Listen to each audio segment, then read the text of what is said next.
Yo, can you hear me? You listening to WAW. What a week. Hey Tom, welcome to another edition of WOW What a Week. Today, we hang out with one of my favorite DJs, producers, vocalists, and generally one of the finest exports out of Chicago. Next. This is WOW. What a week. What a week. Celebrity guest. Celebrity guest. We're going to jump straight into it. His name is synonymous with all things house music, whether it's production, DJing, singing. He's been a household name since the early 2000s. He's now one of us, as it were. Please make some noise for Harrison, the Crumpster. Crump. How you doing, brother? How you, man? How you? I'm good, man. Good. Harrison Crump. Is that a stage name or is that in your passport? It is in my passport. Okay. Actually, when I first started, I was trying to use different names, and then some guy was rushing me to put a name on one of the vinyls. So what names did you go through before you got back to your real name? I had the Crumpster. Yeah. I had the Yellow Man. Okay. Some early names, you know, and I just said, just put my name on there. But actually, I'm a junior. My father's name is Harrison Crump Sr. Ah. Yeah, so right. I got it from my father. What was that record that needed your name urgently? It was a record that I did out of Friends. It's called Body, I believe. I'm not sure. I think it was called Body. It was a small label. Yeah. I mean, they just started up, you know, and they were looking for some music at the time. And I was actually still working at the time. I had a job. And, and I just was trying to send demos out, you know. Sure. And and then they signed the record, yeah. So at the time, what was your 9 to 5? So I used to work in the stock market. Okay. Yeah, so I used to work. Oh, so you used to make real money. Yeah. And you left that for this. I should have left that for this. So yeah, I was actually in the S&P 500 pit. Oh shit. And is it as wild as we see it in the movies? woo, it was wild, bro. Jeez. People spitting on each other. Oh wow. I was a runner. They called me a runner. So Okay. I used to run the trades. So I get it from the trader. I look up in the pit and I get my trades and I trade and I used to send it in. Oh wow. So I used to work in that pit and the Eurodollar pit. So that was my job. So it's got so wild and crazy, you know, I eventually got moved up and then I got hired at another job where I was able to put the trades in. Ah. But I was still making music at the time. Yeah. And then this is long ago. And then I made an error. It's a true story. I made an error in the S&P 500. I sold 30 March. I posted sold 30 June. Jeez. So I made a $20,000 error and they fired me. Oh wow. And one of my boys, we still friends today, his name was Mike. He was like, hey man, don't worry about them firing you, dog. Don't stress. Yeah. You got talent, man. Don't stress. So I was like, hey, I'm stressed, man. My daughter was just born. I was like, hey, what I'm gonna do now? Jeez. And I got on the metro train. I was just thinking like, what I'm gonna do, you know? So you were fired on the spot? I was fired on the spot. Jeez. And I was pissed off because I'm like, hey, you guys got millions. Yeah. You know, there's errors every day. But I think I was a Absolutely. little arrogant back then because I felt like the job wasn't really for me. I wanted to do music. Yeah. So yeah. Looking back at work in the pit and being in the industry you're in right now, Yeah. what lessons would you say you took from the pit that are serving you to this day in music? I had to be time. My time is impeccable. I'm never late for gigs. Yeah. Never late for interviews. You were right on time. Like, I Yeah. mean, you arrived here 30 minutes before your time, I always do. as one should. Yeah, as one should. Yeah. Yeah. So, but being in the stock market, you have to be on time. Yeah. You can't be late. When that market open up, Yeah. you can lose money right there. You can't still be on the train on some shit. I'm still on the train. You can't do that. No. And the metro train in Chicago, Yeah. it's never late. Yeah. I don't care if it's a snowstorm. Yeah. It's never late. You know, that's one thing that blew my mind about. So I was in Moscow Yeah. for the Soccer World Cup. And we went on a tour of the underground train system. And every 90 seconds, Yeah. there's a train.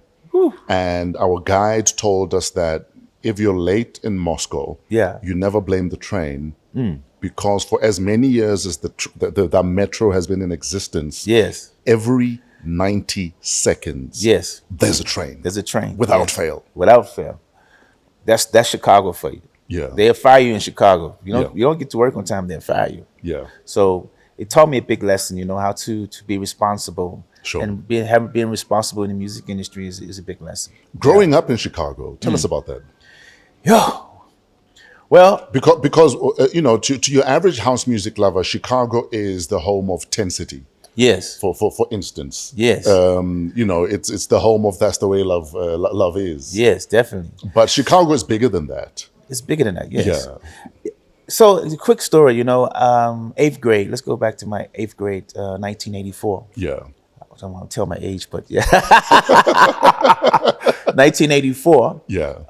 I was 84. I was in 4th grade. Yes. Or 5th grade. Yeah, one of the two. Anyway, carry on. Yeah. 1984. I was 14. Yeah. 14 going on 15 in the summer, and I started hearing about these parties. People were throwing in a basement, and I was like, my boy was like, "Hey man, let's go to this party, man. They playing some dope music." I was like, "Okay, cool. How we gonna get there?" I said, "No, we can walk." So cool. So he said, "But we must look cool. We must wear these baggy pants. We must wear penny loafers, and then we must pump our hair up like this." I said, man, that's weird, man." He's like, "No, we must do it." Yeah. So we went there, and they were playing some music, and I was hearing this song called "Waiting on My Angel" by Frankie Knuckles. Yes, sir.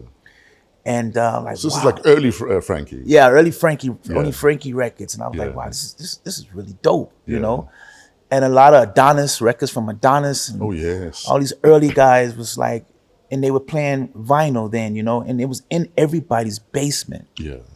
So I ended up starting to go to a lot of house parties. You know what I'm saying? And I was like, wow, you know what? I'm really loving the vibe because at the time, Chicago was getting into a lot of violence, and the people that partied at different parties, there was more gangsters there. But at house parties, you had people that was more eclectic. Yes. Had that feel. So growing up to Chicago, especially in the winter, was very brutal, So like going to the party, if you really wanted to get to that party, people that was there, they really wanted to be there. Because walking in 0 below weather and catching the bus.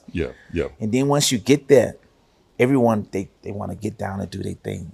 So it was that feel, that's the early stages. Which artists do you look back at and say, you're the reason I fell in love with house music? Little Lewis. So we're looking at 84, 85, 86, right? Little Lewis. Yeah. I love Little Lewis, Frankie Knuckles, Marshall Jefferson, 10 City. Oh, hell yeah, Marshall Jefferson. Definitely. That's the way love is, Move Your Body. Yeah. I remember when Move Your Body came out, I was in high school. Yeah. And everybody was playing this thing on a cassette tape. Yes. And they would have to put the headphones on you just to listen to it. That was me across the Atlantic, bro. That was me. So definitely Move Your Body was one of them songs. It was like, wow. And Waiting on My Angel. Yeah. And I remember being in primary school or elementary school, as you guys call it, and hearing Jack Your Body for the first time. Yeah. I lost my fucking mind. I was like, what the hell is this? Yeah.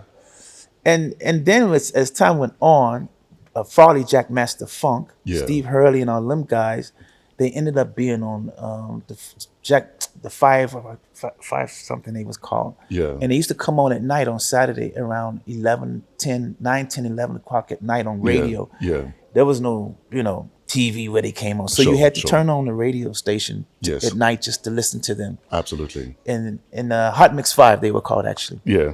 And that actually just built the whole house, start building a whole house community in Chicago at the moment. Yeah. Mm-hmm. So how does music then start happening to you? Well, the thing was that I started listening to R&B as well, and then hip hop started finding its way as well. Oh yes.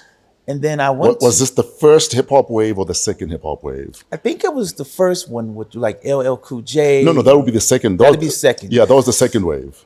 I think the second wave kind of kind of made me, Beastie Boys, Yeah, because for me, the second wave was on some, okay, now we're talking. Yes. Your Cool J's, was it the Fabulous Five? Fabulous Five, the Fat Boys. Bismarcky. And then Eric B said, hold my beer. Eric B, yes. There we go. Not even Eric B, Rakim. Rakim, yes. Rakim said, hold my beer, guys. Let me show you how to flow. Yes. Yeah. So I was influenced by that a little bit. Yeah. But I felt like my crowd of people was the house people. Sure. They kept me safe because my mother was divorced. She had just got divorced somewhat, and I moved in with her. It was just me and my sisters. Yeah. So we had to move into a worse neighborhood where I stayed on 56 and Woods. And on 56 and Woods, that street was on the low end. We call it the low end, where I'm actually really from. And on that block, actually, it was Fred Hampton Jr., the Black Panther son, stayed on the same block I stayed on. Oh, wow. And across from me was Casper, the guy that made Slide to the Left, Slide to the Right. Yeah. So I had a kind of a little bit of an influence of... So there was culture on your street. There was definitely culture on Wood Street, bro. So I was like, okay, what do I get into now? You know what I'm saying? So I was like, I'm really feeling the music. Like it was in my heart, house, So I said, let me start getting into music. Yeah. But you went to film school, though. I went to film school, yes. Why are you not making movies? So it's a funny story there. Yeah. I went to Columbia College. Okay. Film school. I took music. Yeah. I took film, and I took a little bit of computer science. Yeah. I felt music. I got an F. Jeez, okay. And I passed film school. And I remember when I felt in Columbia College, and I went to the teacher. I said, "Hey man, how did I fail this, man?" "Oh, you can't read music." I said, "You're gonna see me soon. One day you're gonna see me." Yeah, right? Yeah. But I passed in film school. I don't know how I did that. Oh man, it was a true story. Yeah. So then you flunk music. Yes. You pass film. Yes. So what's the next step after that? What happens? So while I was in Columbia College, a guy walked up to me and said, "Hey man, you do music and stuff. I heard you do music." I said, "Yeah, I do a little bit, but I don't have a studio, Yeah. He said, "I got a little studio in my basement." Yeah. And his name was Felix the Housecat. Yeah. I was going to ask you about Felix the Housecat. Yeah. And I was like, "Oh, okay."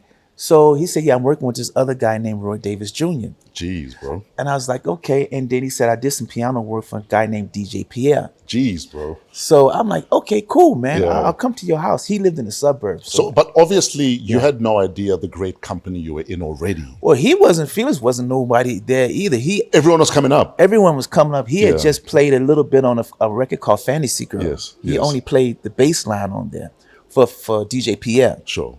So he invited me to his studio, and somehow he had a full-fledged studio. Yeah. And I was coming from the hood, and I had to drive to the suburbs to record with him. Yeah. And I was just singing then. Sure. So he kind of got me into, like, "Hey man, let's do house." Sure. And that's how it all started. So from there, yeah. How would you say meeting Felix the Housecat changed your life and possibly changed it forever? His meeting Felix, he had a different sound at the moment. He wasn't really doing what some of the other guys was doing, and he kind of like said, "Hey, Crump, let's make house, but let's make it different," And he had he would call me in the morning like, "Bro, what are you doing?" I'm like, "I'm sleeping." He's like, "No, nigga, you sleep when you're dead. Let's get to the studio. What are you doing?" I was like, "Okay, cool, man. I don't even have money to get there." He's like, "No, I'll send you money. I'll come pick you up." Yeah. And he pushed me, and he showed me you can get deals, you can make money from this. Yes. And I was like, "Okay, cool, man. Let's keep pushing." He was definitely a big inspiration. Big ups to Felix. He's still pushing these days. And yeah. Now, you living in the lower end of Chicago. Yes. And, Chicago is notorious for gang violence. Yes. To this day. To this day, yes. In fact, probably from the 70s to this day. Yeah. There's gang violence in Chicago probably every single day. Yes. 1, how did you survive it? 2, is there a solution? So how I kind of survived it, to be honest with you, I mean, it was all's well. There was GDs. Yeah. And they were pretty prominent in the neighborhood. Yeah. And where I stayed was in between, actually. So my block actually separated both gangs. Yes. So that was somewhat good for me because I didn't have to associate myself with one of the gangs because I kind of sat in between. Yeah. Secondly, what I used to do, I used to throw small parties. So I told my mother, Mom, I won't sell drugs. I won't get in any gangs if you let me stay out late at house parties and if you let me throw a party once a month. Oh, wow. And I was only like 15, 16. Sounds like a great deal, though. Yeah, she was like, okay. Because she knew what was around the neighborhood. You know what I'm trying to say. And I was like, okay, cool. So I used to pass out these pluggers and tell everybody, hey, man, I'm throwing a house party, bro. Come to my house. Because in the back of my house, I had like a little yard. And I used to hire DJs. I was the DJing at the time. And them guys used to come. So the gangsters, they wanted to come. Yeah. So the gangsters would come. And they used to call me Pooey. Yeah. They're like, hey, Pooey, we coming to your party, dog. Where does Pooey come from? Way from when I was young. I used to say the Winnie the Pooh dog. You know, I can't tell that story. All right, Pooey. You know, so yeah, you know, and the greatest thing is that these guys used to come to my yard, and I used to say, so if you wear your hat to the left, you all's well. You wear it to the right, you GD. So when they used to come, and they wanted to party because house was like coming so strong. Yes. I say, guys, just put your hat to the front. Yeah. And we good. They're like, oh, okay, Pooey, okay, cool. So so I got to know the gangsters. So the gangsters know I was the music boy. Oh, yes. So they didn't mess with me, Yeah. you know. But for the solution, I feel, as you said, Fresh, is that that's a big commitment for the community, you know, having both parents in the home, you know, more education, you know, drugs that's being flew in from different countries and stuff that's infiltrating the neighborhood and stuff like that. I feel had a big part of infrastructure in our neighborhood. One of my family members was definitely hooked on crack. Can't say who he is, but big time. I mean, when crack infiltrated in like 91, 92, you've seen a lot of your family members just fall off, you know? Yeah. And one of my own family members was part of selling drugs to my own family member at the time. Yeah. And back then, crack was powerful. Sure. I don't care if you was a doctor, lawyer, if you tasted it, Yeah. you were hooked. Yeah, that's it. That's how powerful it was then. Yeah. So that was one of the reasons, you know, people fighting over territories. You know what I'm saying? Drug dealers. I mean, you at the age of 18, you can be rich. And young boys didn't understand how to be rich then. Yeah. And fighting over territory was one of the things, yeah. You've had a Magnum 45 pulled on you. Yes. What happened? So I was getting into production. Yeah. True story. And I was like, man, I had just did a publishing deal with BMI. And I was like, man, you know what? I need some more equipment. Yeah. So I heard about these boys. They had an MPC and they had a Kurzweil 2000 rack mount. Sure. They said, no, we'll give it to you for $2,000. I was like, man, that was a steal back then. Yeah. That thing cost almost altogether $6,000. Yeah. So he said, hey, man, meet us on the corner at 5:00 p.m. I never forget this. Yeah. And it was December 17th, freezing outside. Yeah. And I had like a little Jeep, but one of them Jeeps, you know, with the top come off. Oh, yes. So I said, let me bring one of my boys with me. We drove down there to meet them and they wasn't there. So my boy had to go to work. He wasn't a music guy. He said, hey, man, drop me off at work. So I dropped him off at work, and then these dudes called me back, say, hey, man, we missed you. Why you come back? Yeah. I said, man, I was just there, dog. He said, no, come back, dog. We here. Yeah. We got the stuff. I drove back, and I seen one guy on the corner. I said, maybe this guy's selling weed or something. And then I seen the guy come off the porch with the equipment. Yeah. So I parked my car. I didn't turn it off because turn your car off in that cold weather. Yeah. It's hard to start back up. So I left the Jeep running. I got out the car. As soon as I headed towards the equipment, another guy come out the gangway. So the gangway, you know what the gangway in Chicago, we call it, between the houses. Yes. He came out with a 45 Magnum with a mask. He put it to my stomach. Yeah. And by the time I looked up, I was in between the gangway. Yeah. So he said, man, get on your knees. I said, oh, man, don't do this, man. Don't do this. And I had the money in my sock. Yeah. I had about $4,000 in my stock. He said, where's the money? I said, man, I ain't got no money, man. I ain't got no money. And then it did face went. I said, hey, here's the money right here. Here's the money, man. Then he said, "No, get on your knees." He took my coat. Yeah. I had a brand new coat on. I just did a little Jeez, publishing bro. deal. Yeah. So he comes from the back of me. I'm on my knees in the snow. Yeah. He let off 2 rounds. Boom, boom. Jeez. It was so loud, I thought he shot me. Yeah.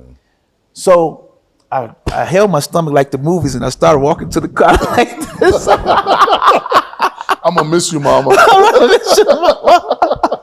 Because it was so loud. Yeah. So they say when you get shot, you don't know you shot. Absolutely. So I was like, hey, this dude, it's like, man, all you think about is your family. And it's a Magnum. It'll be very loud. It was very loud. Yeah. Very loud. And I can see the name of the gun when he put it in my. I just said, this guy gonna blow my stomach out. Yeah. So it taught me a lesson. Don't do deals on the street. Absolutely. So I guess you don't use Facebook Marketplace. Then. Yeah. So let's get to, and then music changed my life. What was that moment? I think that moment was, I was in London. Yeah. I was doing a couple of some gigs here and there. Sure. And I was at an event, and the guy walked up to me, and he had my vinyl in his. Do you remember what year this was? I think this was in 96. Okay. 1996. Okay. And he walked up to me, and he had one of my records, which was a record that I did on this label called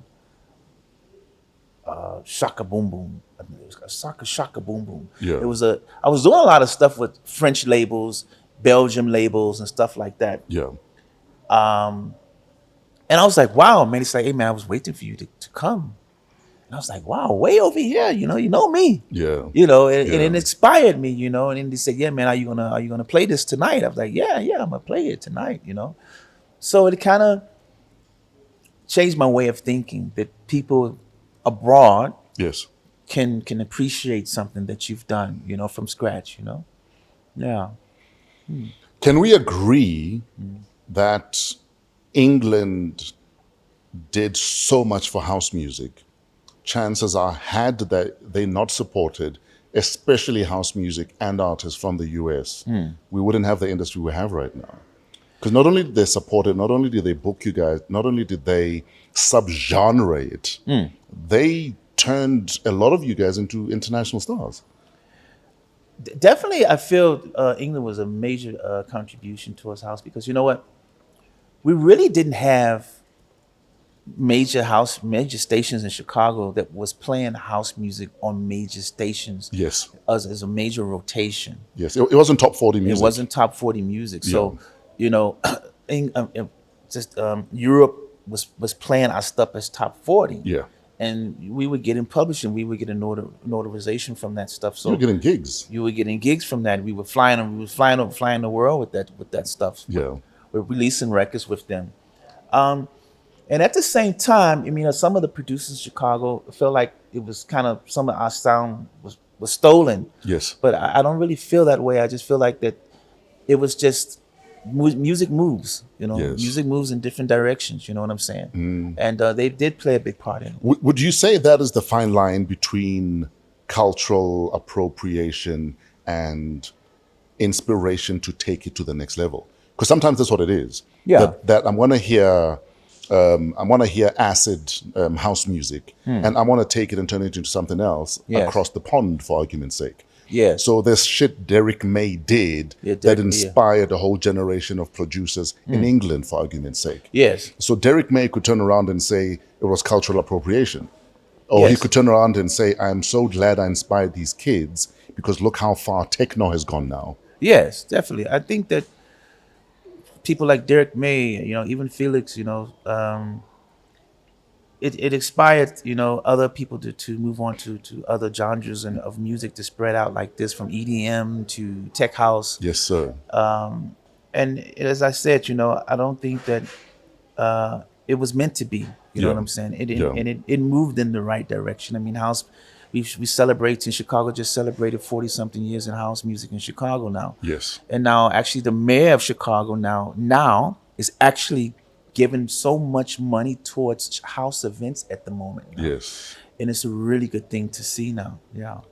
When did you realize that you were making waves in South Africa? So normally I do Miami music conference in Miami. Yes. And this was before I was really known. Yeah. I didn't even have money to fly to Miami. Yeah. So I used to save my money, and I used to take a bus to Miami. Sure. From Chicago to it was a long drive on that bus. That's a long bus ride. It's a long bus ride. Yeah. And when I get there, I didn't have money to like have the hotel right on the ocean on South Beach. Oh, South Beach. I had to be outside, you know, sir. so I had to take a bus from that small hotel Yeah. just to get to the Miami conference when I first started. So I did that for a couple of years. Yeah. And used to bring my demos down there. So one year I was there, I was chilling, you know, walking around. I was hanging with actually Glenn Underground. We were hanging together. Oh, yes. You know, Glenn, he's got a big mouth, you know. Yeah. Yeah, what's up? So he started talking. So these two guys walked up to me. They're like, hey, man, are you Hedison Crump? And I'm like, yeah. I mean, who are you? Yeah. He said, no, we from South Africa. I said, Yeah. what's your name? He said, my name is Harrell. Yeah. And he said, and the other guy said, no, my name is DJ Mbuso. Yes. He said, you got a big song here called, in our country called Stump Your Feet. Yes. And I said, stomp your feet. And I said, you guys like that out there? No, it was anthemic. It was anthemic, bro. Yeah. Yeah. He said, yeah, man, the song is big. I said, I never would think that sound Yeah. you guys would like, you know? He said, yeah, we licensed it from Subliminal Records from Eric Murillo. Yeah. Rest in peace, you know? Yes, sir. So that's how it all started. You know, our first trip to Miami, I think it was 2001. It was myself, Oskido, Vinny, Christos, Sammy T. Okay. All five of us shared one hotel room. What? you're worse off than me. What? I think we'd underestimated how much hotel rooms would be. Yeah. And one of the guys, his booking, like, it fucked out. So we're like, don't book another or just come stay with us. It's fine, man. We'll figure it out. We figure it out. So our first Miami experience was all of us in one hotel room. What? It was the wildest shit ever. But it was worth it because 3-4 years down the line, we were playing on the small floor at the Masters of Work party. Yes. And I think the power of networking is precisely that. Yes. And I think Miami did that for a lot of people. A lot of people, definitely, definitely, man. Miami made a lot of. I did a couple of deals in Miami that really changed some things as well. You know, Yeah. that I was really. I mean, at first I was going there. I was like, man, I'm really losing a lot of money here. Yes. Is it really worth it? You Absolutely. know? But after a while, it became worth it. Yeah. Please put on your headphones, actually. Yeah. Speaking of Miami, Harrell, Yeah. and Mbuso, Yeah. we have a message for you. Hey, yo, this is DJ Mbuso, Soul Candy, Pezulu Records, Harrison Crump. Where do I start? I met him, I think early 2000s. We're in Miami at the music conference. I remember rolling with my boy H. And I saw this dude, Harrison, and I went up to him and I asked him, like, yo, man, Harrison. Then he says to me, he looks at me funny, firstly. But then anyway, long story short, we start talking. Then I tell him about bringing him to Africa. The first thing he asked me was, are there hot women in Africa, brother? And many years later, he's married here, man. That's like the funniest thing. But besides that story, I've worked with him on so many albums. Musically, he's a genius. Got so much respect for him, so much love. I've learned a lot from Harrison. Yeah, man, I've got a lot to say, just not on a voice note. But yeah, I hope you enjoy the interview. Fresh, you rock too. Thanks, man. H-Man, rock them. Thanks, man. Tell us about your relationship with Mbuso. In fact, I remember when All I Need came out. Yes. And I've told the story before. I always say that when it comes to A&R and spotting a hit from the get-go, Mbuso he's unrivaled. Yeah, definitely. And Soul Candy had offices in Rosebank. Yes. And I was doing the breakfast show at YFM. And Mbuso said to me, before you leave for Durban, come pick up a record. I went to the record shop. Yeah. And I picked up that yellow vinyl. Okay. And he said to me, don't listen to it, just play it when you get to the club. Just play it. I get to Tilt nightclub. I put that Tilt. record on, and the place fucking jumped. Tira was at because it was Tira he did the gig. Yes. So he was at the door with Tizozo before Tizozo started singing. Tizozo was our door guy. Tira comes running up and saying, "What the fuck is this record?" And he literally put the needle back. And we started it again. And the crowd fucking lost it again. I think we played the record 5 times that night. Tilt in Durban. Yes, I used to for that guy. What's his name? The promoter. Was it Mimi Casares? He was Portuguese or something. Yeah, it was Mimi Casares. Something. Yes, Is it Mimi? Yeah, Mimi Casares. Yeah. Yes. Yeah, So for me, my relationship with your music, I always link back to Mbuso, because Mbuso would always give me your records and say, "Don't listen, just play it. Yeah, trust me." He'd always say, "Trust me." Yes. Tell us about your relationship with Mbuso. You know, when I finally got here, but Yeah. he actually didn't bring me here. Actually, it was a colored boy that brought me here, a very young boy. He was like only 24. He sent me a message, say, "Hey, you want to do a tour in South Africa?" I was like, "Yeah, no problem." He said, "We'll give you safari. Come down." Yeah. And I came down, and Buso knew I was coming down. Yeah. Do you remember what year this was? I think it was 2002. Yeah. 2003, I think. Yeah. I came in my first time I landed. Yes, but when sir. I landed, though, I brought my manager from Belgium. Yeah. So this guy, he was excited. He's like, "I'm going to the motherland, you know. Yeah. You know, I want to see the tigers." But I knew, like, oh, no, man, see no tigers laying around, bro. Come on, bro. That's funny. Yeah. So I told the guys, listen, man, give me a good safari. You know, I'm from the hood, man. I'm from the hood. I don't want to see no little cats. I want to see the real thing. You know, if you're going to give me safari, I want to see the real thing. So I said, this is a true story. So he's like, "Okay, cool. We're going to give you the real thing, Harrison." So they drove me out. I don't know where I went. I think an hour out of Joburg. He said, "Do you know how to ride a horse?" I said, "Yeah, I'm from the country. My father was from New Orleans. I know how to ride a horse. Put me on a horse." So I got on a horse. Then there was 2 girls from Canada that was there. Tour guide took us out, and my horse was old and slow. So I got left behind a little bit. Yeah. Then next thing you know, some warthog or something jumped out the water trying to do something to my horse. My horse flew me off my horse. Jeez. I seen the tour guide way in front of me, hey, screaming. Anyway, that story was crazy, man. So yeah, so going back to Mbuso, man. Mbuso brought me into his home. He said, "Can you stay longer?" I said, "Yeah." He said, "You can stay at my house." He didn't charge me anything. He didn't extort me for gigs. He didn't feel intimidated. Yeah. He just blessed me. He introduced me to so many people. You know, you can say whatever you can say about Mbuso, but you know, he loved the music, you know, and big up to him. You know, big up to him. Yeah. Definitely, man.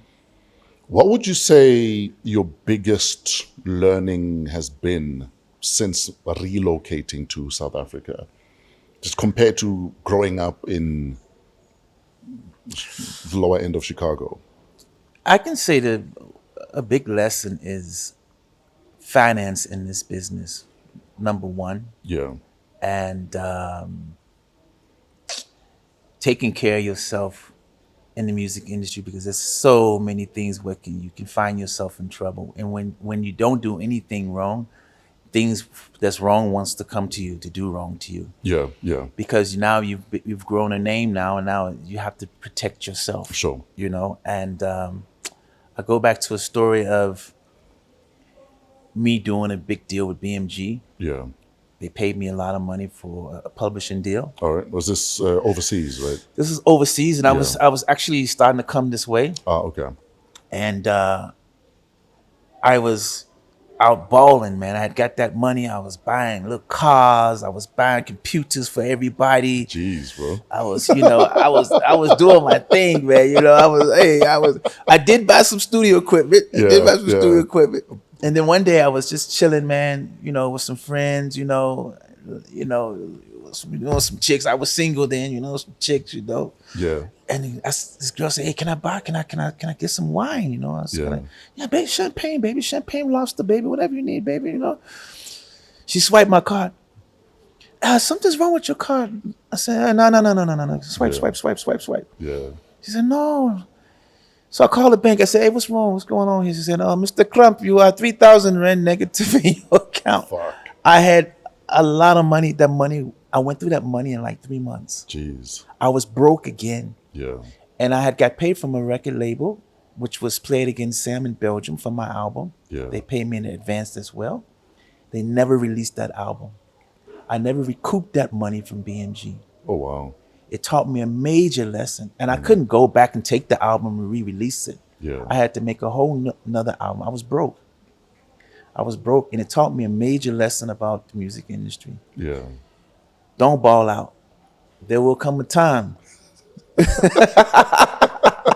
that you swipe And nothing happens. Yeah. Yeah, so because a lot of guys' expectation from artists, there's a lot of expectation, there's a lot of pressure for people to see that you're doing good, Yes, and sir. some people around you that's not the caliber you are, if they feel like you're not doing good, then you're not worthy of something. Yeah. It's a strange feeling, especially I feel in South Africa, is people they can kill you so quick. Yeah. It's not as quick as in the States. I think here people are more closer to you. Yeah. They see you around, they see you walking through the mall. Yeah. They have their expectations, So yeah, it taught me a major lesson about finance, Now, your music not only inspired a whole generation of house lovers in this country, but for instance, someone like AKA Yeah. sampled some of the music and Yeah. did justice to it. Yes. And almost gave it a new lease on life. Yes. Tell us about that journey of seeing your music repurposed, reimagined, and born again, as it were. Yeah, I got a phone call and it was Sticky, and he was like, I knew Sticky through someone else. He's like, hey man, can you come to the studio, man? Kenan want to play you something. I said, who's Kenan? He's like, it's just this rapper. Yeah. I said, okay, cool, bro. I said, but I'm not into rap at the moment here. He's not just come through. Yeah. So I came through, and then I met Kenan, and he's like, hey man, big ups, bro. Hey bro, it's a pleasure to meet you. I've done something on one of your songs. I did like this thing. I said, okay, cool, man. Let me check it out. So we sat in the studio, I listened. I'm like, yeah, man, that's nice, man. Yeah. But he didn't have the front of the vocal on there. He just had yes. the loop of the music on there at the moment. Yes. So he said, can I use it? And I said, yeah, man, you can use it, no problem. I said, let's chop it up on the publishing, Yeah. but you can use it. Yeah. And he like, no. Then he said, do you want your name on it? Yeah. And I said, no, Yeah. I don't need my name on it. Yeah. Just credit me on the publishing. Absolutely.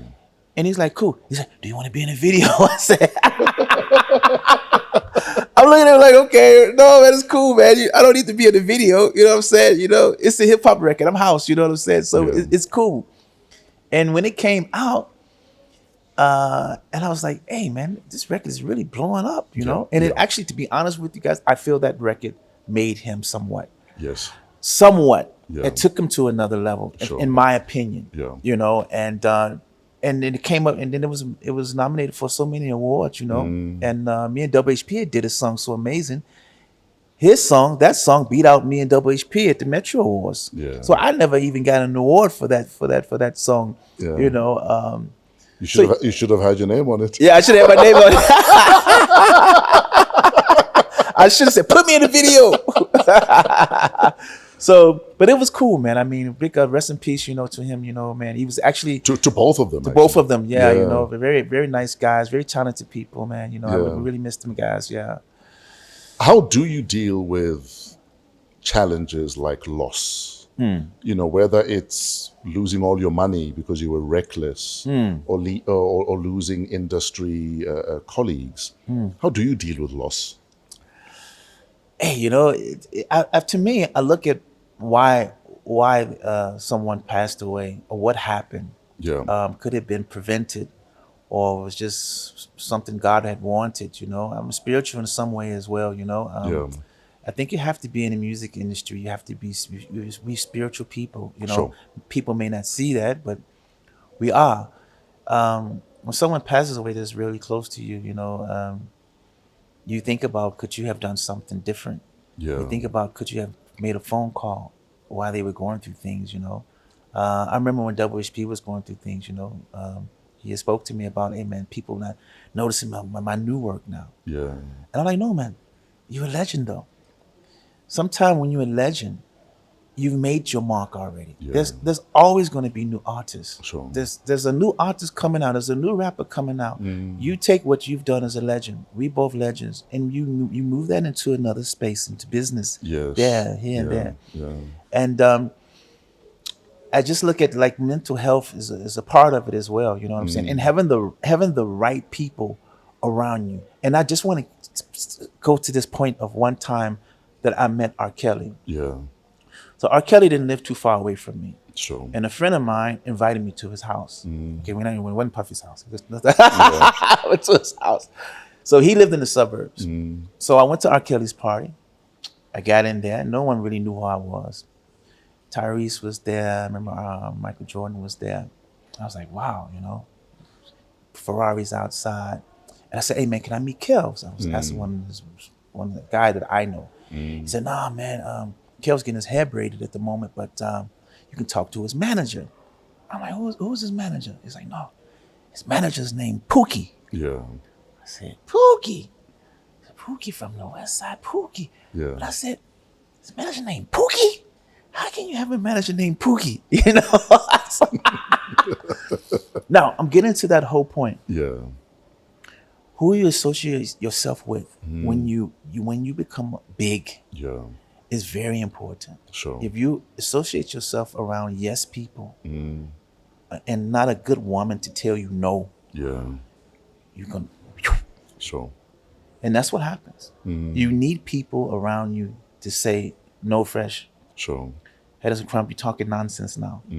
What are you doing? Yeah. You know, and that's how we get caught up thinking that we the man and we will always be the man. And that's what happens. Who's that person for you? Your voice of reason, as it were. I think it was old school friends, you know, that seen me come up from nothing.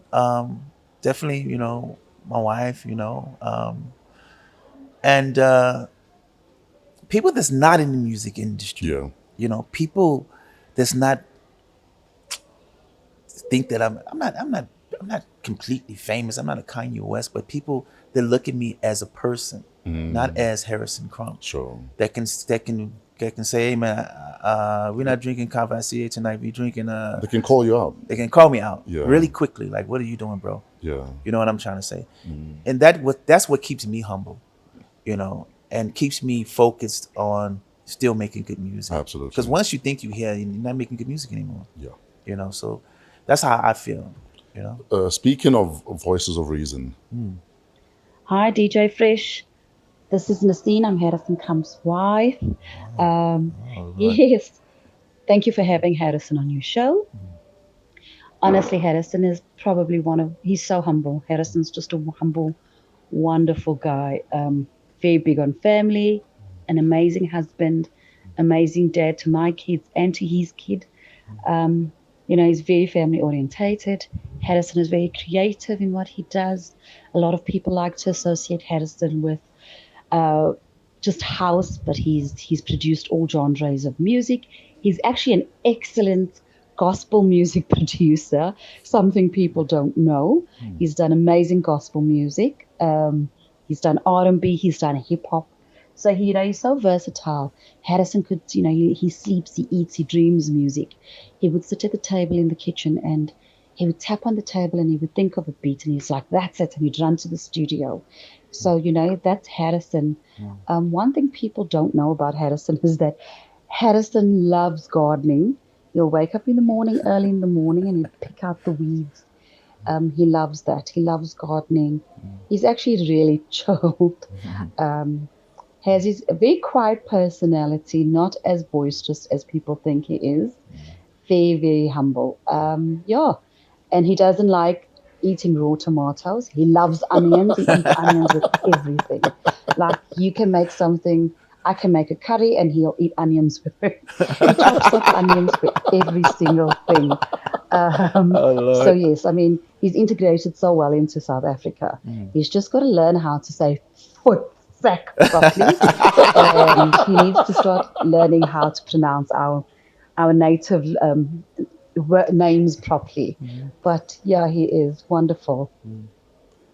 Tell us about Nasine. Where did you meet? Yeah. And what was it about her? Because you meet women all the time. Yes. Whether it's in Chicago, Miami, England, South Africa. What stood out about her? So I was invited to an album launch, DJ Claude, Yeah. at the bank. Yes, sir. In Rose Bank. Geez, that's a while ago. It was a while ago, yeah. And he had put out a CD. I don't know if it was it with Soul Candy. I think he put that. Probably was, yes. It was with Soul Candy, yeah. And I don't smoke cigarettes. I smoke cigars here and there, but I seen her walk into the smoking section. When Busso was there, everyone was smoking. I'm like, I don't smoke, but I like the legs. I see, I'm a leg man, you know. I like the legs. Both me and you, bro. Yeah. I don't know, you know. More of a like, okay, what's happening here, though? You know, So I seen it from a good pair. Yeah. Put leg in legendary. Exactly. Thank you very much.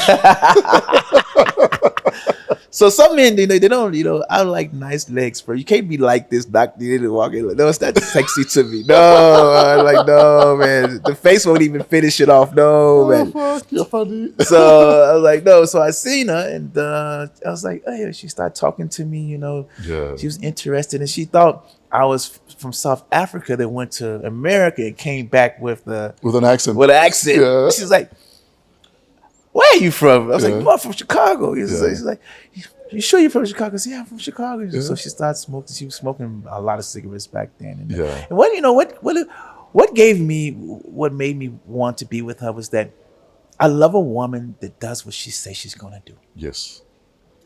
I love a woman that's respectful and do what she says she's gonna do. Yeah. She says she's gonna be there at 10 to meet me. She's there. Yes, sir. No excuses that I'm gonna make you a curdy, and the curdy comes. Yeah. You know what I'm saying? I love a responsible woman and a kind woman. You know what I'm saying? Yes, she's colored, mixed with this and that and this. Yeah, I was like, she was a little rough on the edges. You know, coming from the black women in Chicago. I had to kind of compare that, but she was there when I said, I need you to be here and let's do this together. Sure. She was there. Yeah, I can say that. Deciding that I love her so much that I'm willing to relocate for her. Yes. Let's talk about that. That was a big decision. Yeah, it's a huge decision. Very huge decision. You don't know. In terms of family, who's still in Chicago? So my mother's there. My father passed away 2 years ago, and I've got my 4 sisters there and my 1 daughter still. Gee, so like entire families in Chicago. They're still there. So who's the first one you told that, guys, I don't think I'm coming back? Well, definitely I had to speak to my daughter. Yeah. That was the how, first. how old is she? She's 24 now. Yeah. Yeah. So she was a little bit young at the time. Sure. And that was one of the most hardest things to do. Jeez, bro. That was very hard. Yeah. My mother, she was cool with it, I was traveling a lot anyway.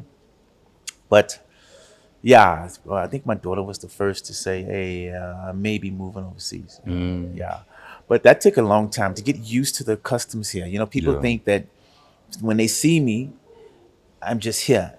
But it took a lot for me to get used to acclimatize. Yeah. I remember my first time I jumped to drive in this country. This guy gave me his Mini Cooper, and back in the, in Chicago, Mini Cooper was a girl's car. Did you know that? Yeah. So when I seen all these Mini Coopers, they're like, man, all these guys driving, they must be, Yeah, there must be after fivers, after niners, whatever it is. So Mini Cooper's like, no, if you got a Mini Cooper, man, you cool out here. I was like, what, a Mini Cooper? Yeah. I was like, okay, cool. So the dude let me drive the Mini Cooper down the street, and my eye looks this way instead of looking that way. Yeah. And I knocked because you're driving on the wrong side of the road. Yeah, and I knocked all his mirrors off. So I had to pay for his mirrors. Because when I go into, I'm leaning. It's a tight squeeze. It's a tight squeeze. Yeah. So anyway, making that transition of just the food, the feel of the ketchup, the milk. Yeah. Culturally, how did you acclimatize? Culture was very, very hard at first. Yeah. I mean, I used to do some strange things. I used to order, like, in Chicago, we call this a cold drink. You call it a cold drink. I call it pop. Yeah. Oh, yes. So one day... Soda pop. Yeah. Yeah. So one day we call it cool drink. you call it cold drink. Yeah. So I was at a gig one day and the promoter was like, "Hey man, order something to drink, man." I was like, "Order some stuff for some of the guys." I said, "Okay, no problem." I said, "Give me 10 pops." Yeah. Next thing you know, this guy comes out with bowls of pop. I'm like, "Hey, what's this now?" Yeah. I said, "No, you ordered 10 pops." Also it came with pop. Yeah.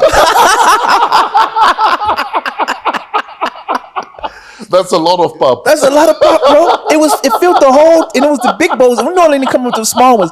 They came with the big ones, the big pop. And the promoter came back like, "Hey, Addis, what's this now?" Yeah. I said, "Man, I don't know. I was ordering Coke. Pop, this came out." Oh, wow. So it was just a big culture shock for me, man. I mean, Yeah. I love this country, man. Every country got its problems, but I had to kind of mingle my way in, Yeah. Any resistance to your relocating here? I feel there could have been a couple of resistance, you're doing gigs here. There may be some people that don't want to see you take their gigs. They think Sure. you may be taking their gigs. Sure. But I don't look at it like that because, especially when it comes to house. Yes.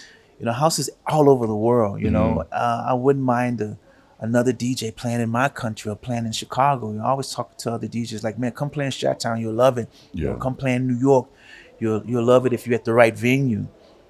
So you can get some haters. There was some haters. I can't say who they are, but there was some. And but I looked at it like, it's just. But were they like blatant about it, or was it very subtle?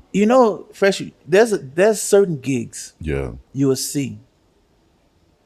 Enduring out your career, you say, "I should have been on that gig." Oh yes, I hear you.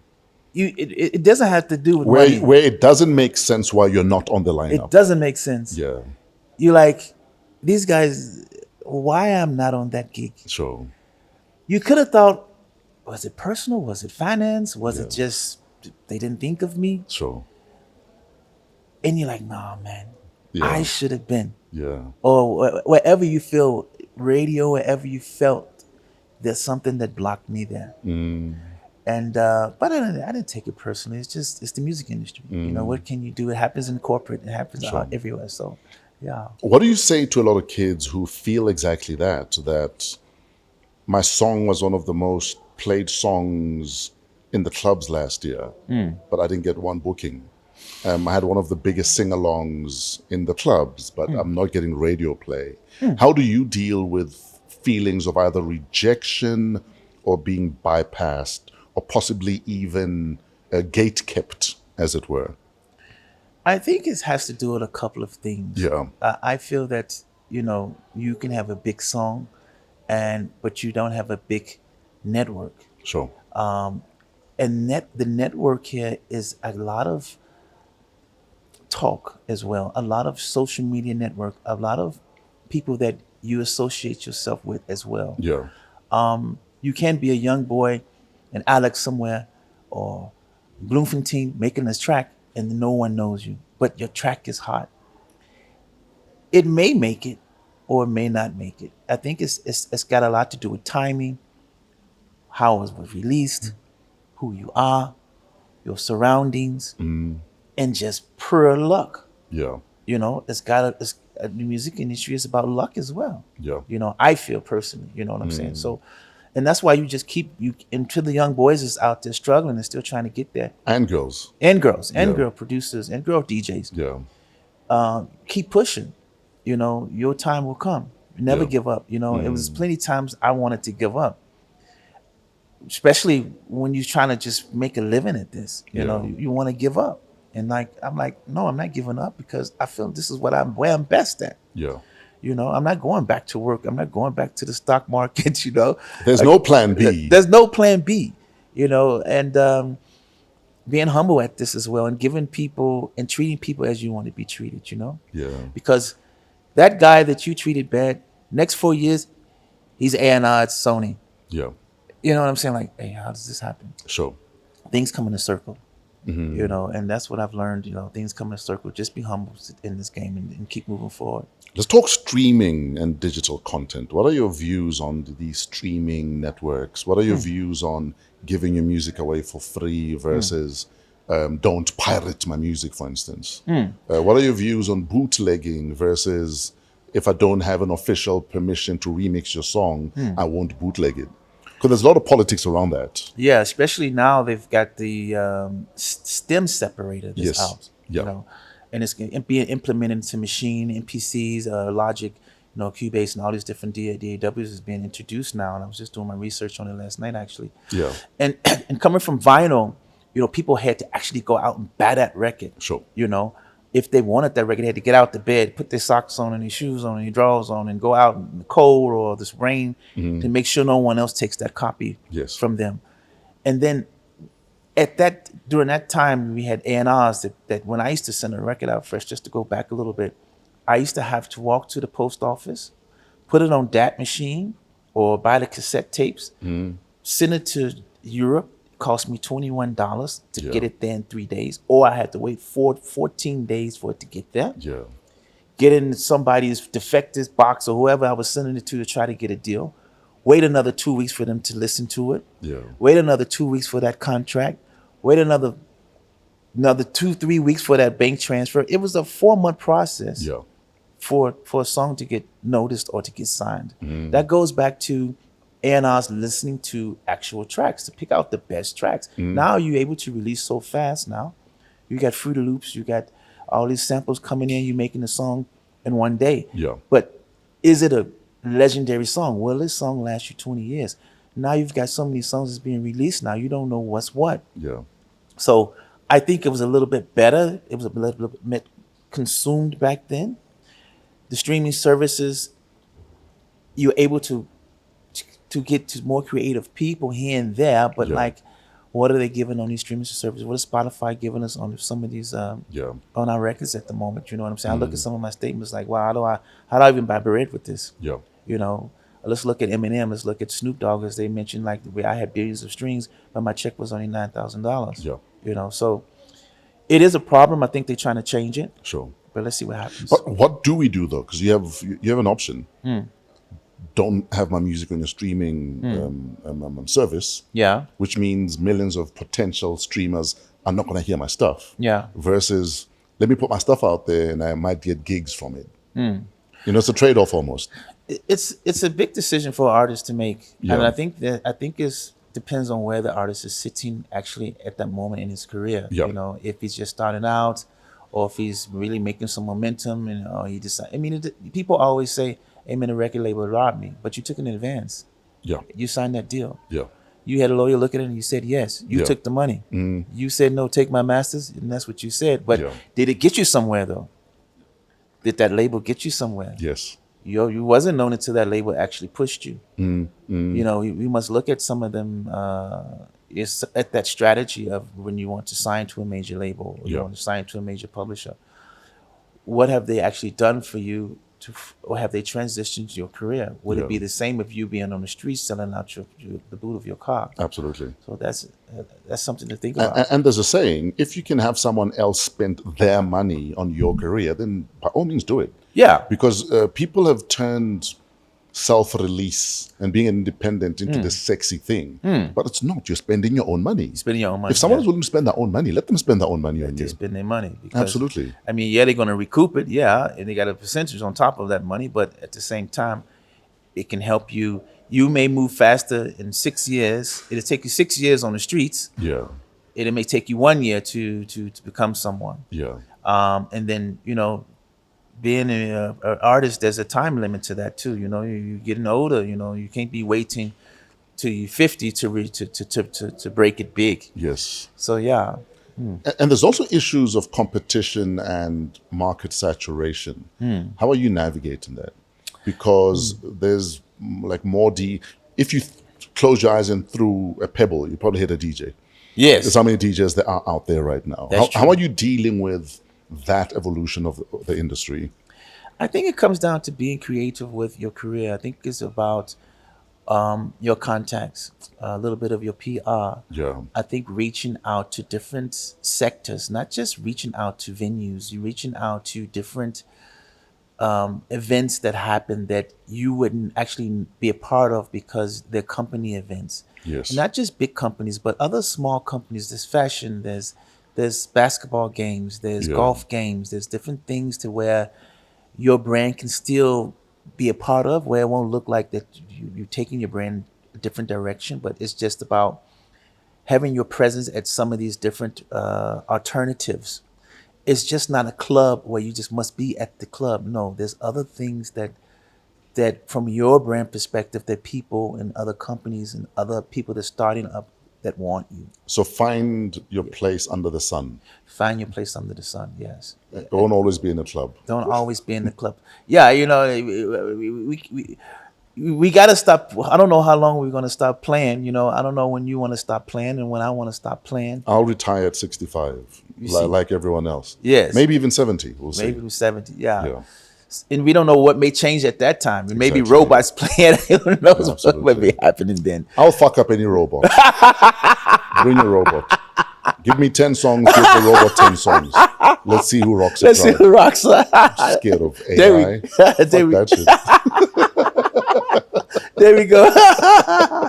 Yeah, man. So that's true, Yeah. So that's how I feel, and I never get depressed about where my career is or where my life is, because I just want to tell a story before we go. I was at a gig. Yeah. Not at a gig. I was flying to a gig in Germany, Berlin. Yeah. And there was a snowstorm in Chicago. And they said, no, you're not going to fly out. And I was behind on my bond. I was like, yeah, I need that money.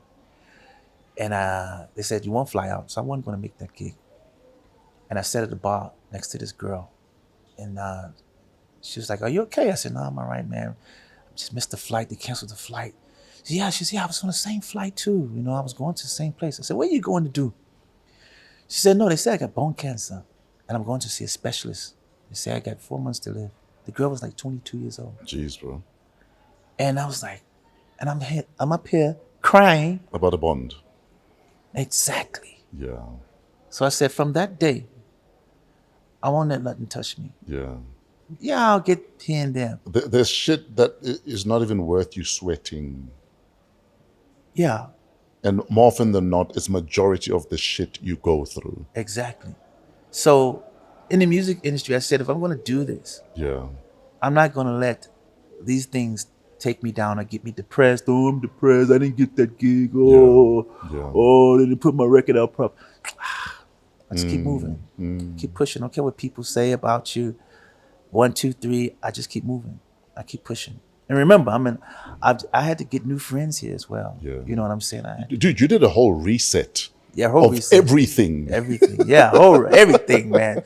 I even had to learn a couple of languages, you know what I'm saying? But your wife says you still can't say for tech. What's that? Oh, there you go. Sorted.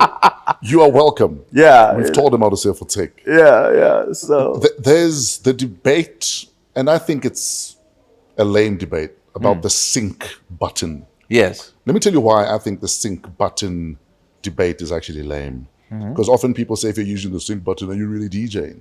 But these are the same people that are using the digital display, the BPM digital display, to their advantage. Yes. That doesn't make you any different to someone using the sync button. Yes. Because if the sync button is a problem, so is the digital display then, surely. That's true. Yes. Then we must cover up the digital display, Yes. and we must just all use the pitch. You must listen from your ear. We just listen from your ear. It's like you're playing vinyl. And so does it matter whether people are using the sync button or not?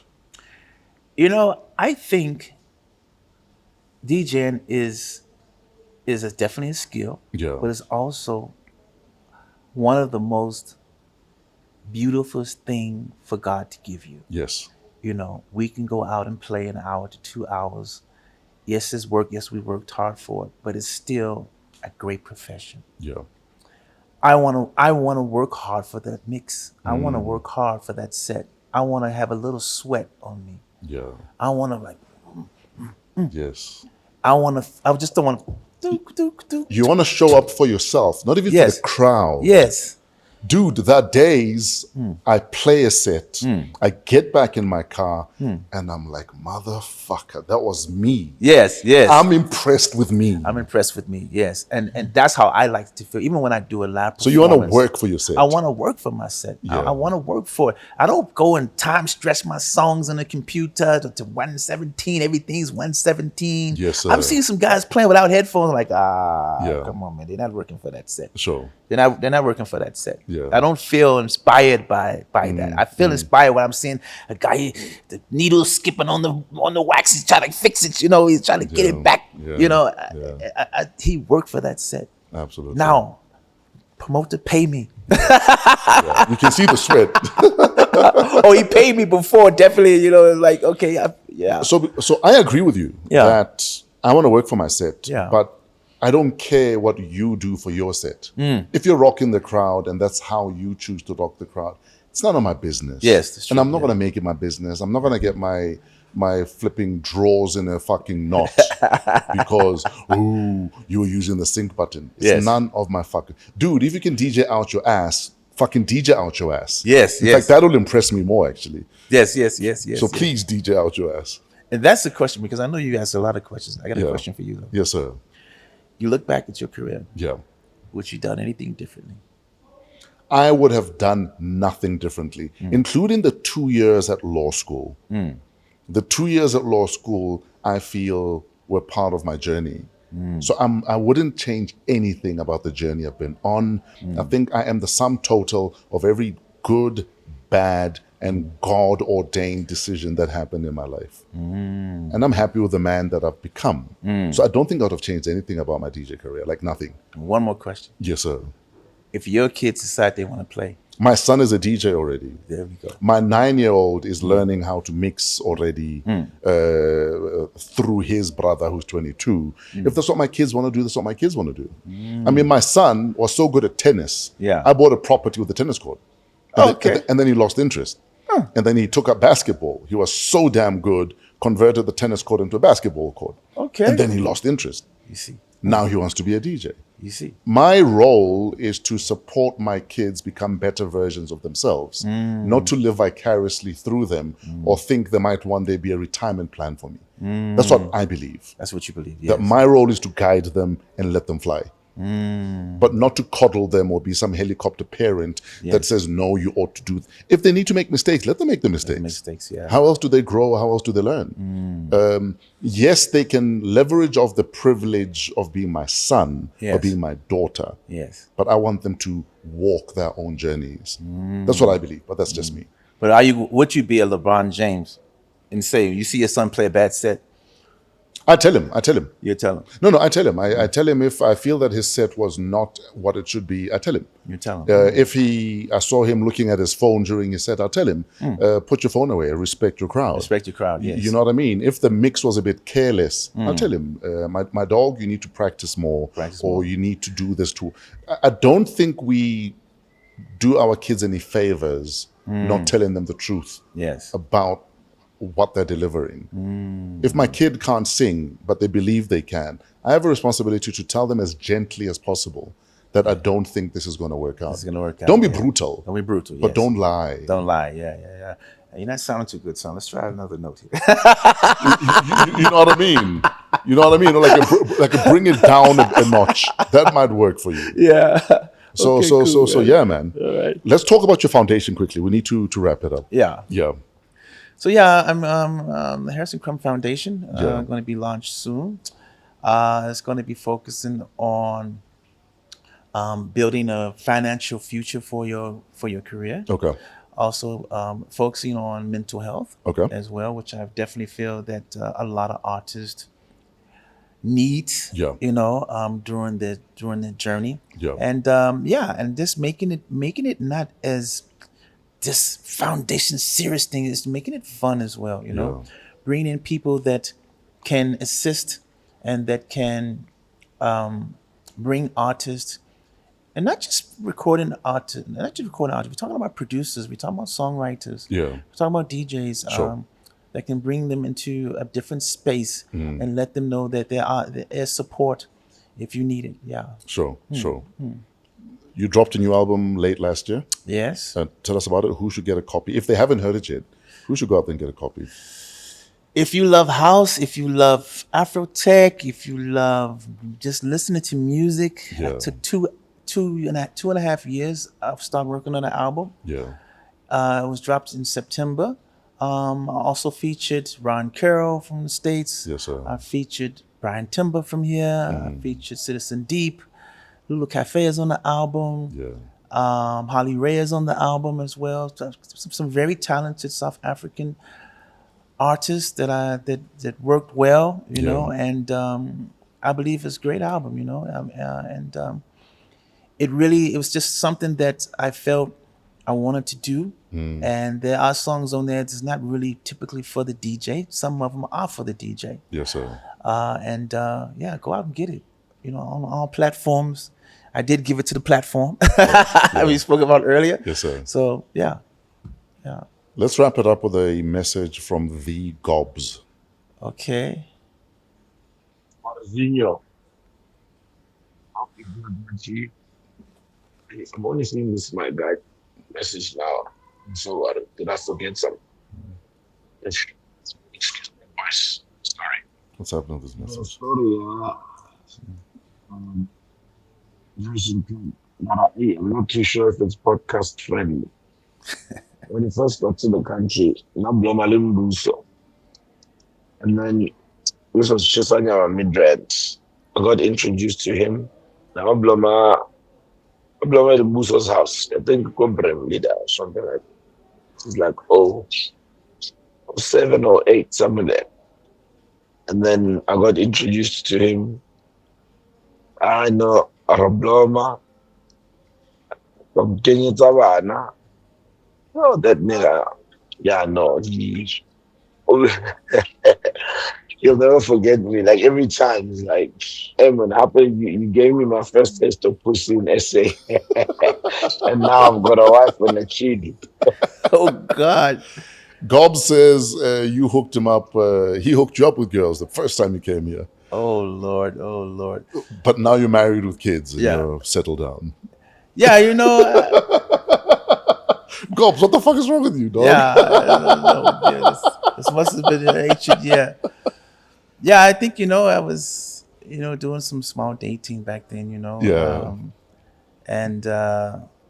Hey, Buso's house was one of them houses you just you didn't sleep there. It was like a box of chocolates. You didn't You don't know what you're gonna get. You didn't sleep there, man. Hey, and I had to move away from there. Eventually, I had to go. I went far away from there. I went to Cosmos City actually. Yeah. When I first moved out. So yeah, that was an experience. Absolutely. Big experience. Yeah. Has the industry been good to you? Any regrets on your part? You know, people say that Hedison, you're too humble with some Yeah. things. And I said, no, it's okay. You know, things that come around. You know. Yeah. No regrets. Just I think that now us as brands have to be a little bit more firm about some of the business things that we do. Yes, sir. Because we put a trust in a lot of people because we've been through so much, and we want to give people the benefit of the doubt. Yes, sir. But at the same time, when you get messed over and you're like, I should have did it, I should have did it a different way. So some of the things I felt like I should have been a little bit more harder on situations, you know. But it's just sometimes that personality comes out and you become that guy that you always are, and people may want to take advantage of you because they think they know you. You know what I'm saying? Because now they got your number, or they think they know you. You know what I'm saying? And they don't understand how long we've been doing this. Yeah. The sacrifices that we've made in years and years and years and years and years and years. So yeah, I don't regret everything, but some things you think back, I should have been a little bit harder in that space. Sure. Did things differently, or I shouldn't have said that. But it's okay, you know. Yeah. Or I should have remembered that it's okay to actually say, no, thanks. Yeah. I can't do that. I can't do it. Yeah. Yeah. You know. Because sometimes your humility or your empathy jump in where they shouldn't. Like they have no space in that situation. Yeah. Where no was the only logical answer. But for some reason, you Yeah. still said yes. He still said yes, you know. I mean, I just did an event for someone, you know, and I said yes. And then it didn't turn out to where they kept their side of the agreement, you know. And it's like, there I go again, being Mr. Nice Guy. I've got the same problem. There's Yeah. a DJ. I almost said his name. Yeah. And he's got a reputation for not paying other DJs. So he'll book you for a club. The club will pay him, but he won't pass the money on to you. And he'll do that with a whole bunch of other people, but not pay them. And it's almost like now he's using us to finance his lifestyle. Exactly. And like I said, I'm actually quarter to call him out on his bullshit, because it's bullshit, bro. Hey, it's bad. In fact, when we met on Tuesday at Opera, Yes. he was there. He was there. And he's treating me like he doesn't owe me money. And I'm like, how the fuck? If I owed that many people, I would not fucking leave the house. So for me, it's the audacity of you owe so many people, but you still carry on in the industry like it's all butter. And it's not. Or it's a joke. Oh, it's a joke. Yeah. So clearly we're fucking pussies Yeah. that we continue to allow it to happen. Ish. You know. So I've got the same problem as you. We will deal with it one day. Or we'll pray harder. You know, the thing is that I learned one thing here in South Africa. When you don't have money here, it's different than the States, bro. Yeah. When you don't have money here, you don't have money. Yeah. Like if you don't have money here, you don't have food. Yeah. Like in the States, if you didn't have money or you had zero in your pocket, Yeah. you can go and buy food at the pantry. We call it the pantry. Or you can get food stamps. Food stamps, Yeah. or there's these little places you go where they got free chicken. There's a proper welfare system. Yes. Yes. Here, oh man, Here, if you have nothing, you have nothing. you have nothing, bro. Yeah. Lights off, no bread, nothing, bro. Yeah. Not even a meal. Now you can't even really make a phone call. Yeah. Because you can. Luckily, you can get a phone call coming in. Yeah. You know, but you got nothing. So people that book you and say they're going to do what they're going to say, you're giving your services, it's actually become a serious thing. Yeah. You know, 10 grand, 5 grand, even 2 grand means a lot to somebody. Yeah. Yeah. Especially if this guy got kids. Yeah. It mean a lot to someone. Yeah. You know, so yeah. So even if you promise someone $500 for a set and you don't pay them the $500, Yeah. you've denied that person $500 worth of a little bit of living, a little bit of dignity. But true. some promoters don't get that. Some venues don't get that. It's like nobody gives a damn about what you're putting someone else through with not paying them what is due to them. But anyway, we'll rant and rave another time. We'll get to that. Harrison, thank you so much, my dude. No problem, big man. Thanks for the inspiration. Thanks for the heart. Thanks for the passion. And thanks for inspiring a whole generation of house music lovers in the late 90s, the early 2000s, and carry on doing it the way that you've been doing, dude. We appreciate you. We love you. And keep punching above your weight, dog. Thank you, man. It's a pleasure being here, Fresh. And I mean, you're one of the pioneers. I've seen you, plenty of times. You've been so humble every time I've met you. Every time we hook up or we see each other at gigs here and there. Yeah. And your journey has been great, bro. From radio to DJing to everything that you've done. Yes, sir. I look at you as the king. They must give you another key to the city, to the country. I must get my first key to the city. You must get it, bro. Yeah. Yeah. But I'll wait. Until then, we keep pushing. We keep plodding on. Definitely, man. Ladies and gentlemen, Harrison Crump is about to leave the building. Thank you. We are part of the Africa Podcast Network. Email us at waw@africapodcastnetwork.com. Coming to you from AMP Studios, downtown Johannesburg. It's been another incredible episode with another incredible guest. Shout out Pezulu Works for all of the cinematography, Trevor and your crew. We love you. You do an incredible job. If you need them for your wedding or you're even doing a music video or a movie, they will shoot it for you. Trust me. And shout out to Keletso Modisakeng, our executive producer, had a baby daughter 3 days ago. Welcome to life, Marang, and good luck to you. If she mothers you the way she mothers us, our child, you're in trouble. Till next week, have yourselves a wow week in spite of yourselves.